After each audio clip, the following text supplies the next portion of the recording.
Israelis are marking Passover with hostages still in Gaza. Week-long observances are about freedom, but many remain captive after the attack on October 7th. That's why many Jews around the world are adapting their rituals at the Seder table this year to fit the somber mood.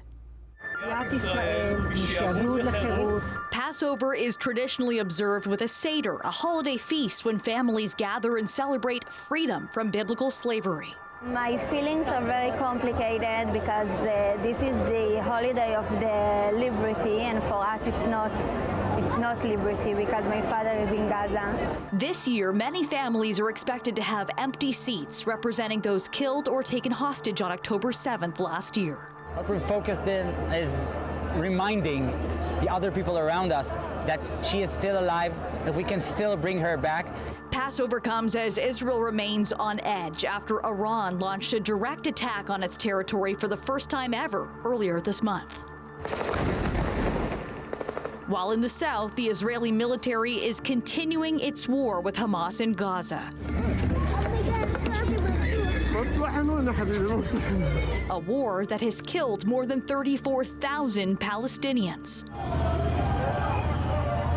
The war began after Hamas fighters attacked Israel back in October, killing some 1,200 people and abducting another 253. Allahu Akbar! Allahu Akbar! Some of the hostages were freed in a November truce, but 133 remain in Gaza.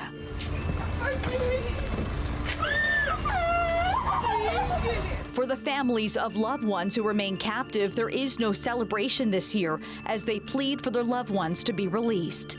It's very hard for me to think about Passover because my father is very central to Passover. Relatives have urged foreign diplomats to pressure the Israeli government to secure a deal for the release of hostages remaining in Gaza. Where is this going? What about all the foreign nationals that are being held hostage? Your people. When will I be able to find some solace in burying my cousin properly?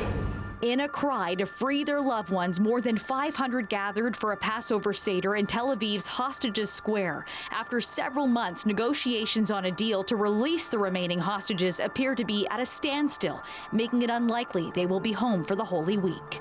Tired, sad, trying to stay optimistic, but it's hard.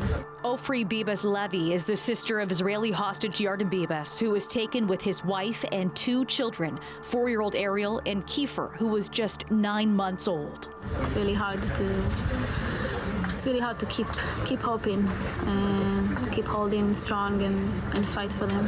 What you have seen over the past few weeks is Hamas move the goalposts. There are demands that they have made. Israel has moved some way to meeting those demands, and Hamas has then changed their demands. Canadian leaders weighing in on Passover today. Prime Minister Justin Trudeau writing in part, "Through faith we will persevere, confront anti-Semitism, and find hope and light among the darkness." Passover is a time for hope. And boy, do we ever need hope now more than ever. The October 7th attacks were genocidal, homicidal, sadistic, and the worst attack on the Jewish people since the Holocaust. Meanwhile, the head of Israel's military intelligence, Major General Haliva, has resigned today, becoming the first senior figure to say he will step down over the failures surrounding Hamas's attack when they broke through Israel's highly boasted defenses. Prime Minister Benjamin Netanyahu has not taken responsibility, saying he and other top officials will answer for their actions after the end of the war against Hamas.